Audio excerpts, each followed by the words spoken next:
Execute background work with the work manager class.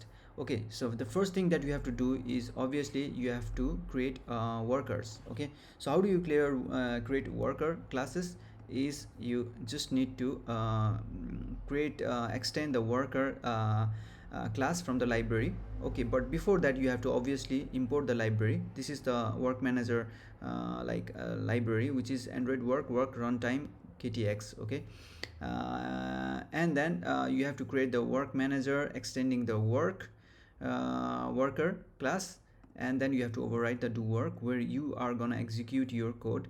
But for my demo purpose I'm just using a thread which is gonna sleep for 3 seconds, and then you have to create the output data and pass the necessary result, like success with the data necessary.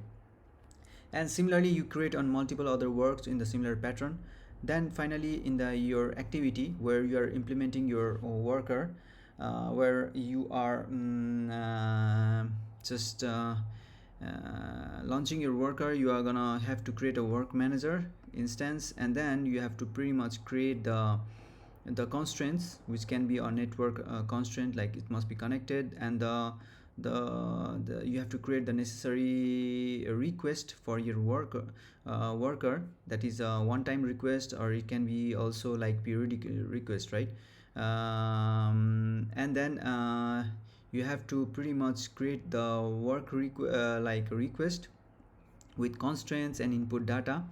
And finally you have to use your work manager to get the work info by id live data, and you have to observe that when your work is finished you have to do some particular task. Like for this demo I'm just showing a pretty simple toast message. Okay, and finally you have to enqueue your work with if you have multiple works you can enqueue with begin with, and then you have to just enqueue your work step by step, one by one, in a sequential manner. And yeah, finally you will run the application, and it will just do the first work, that is stretching is done.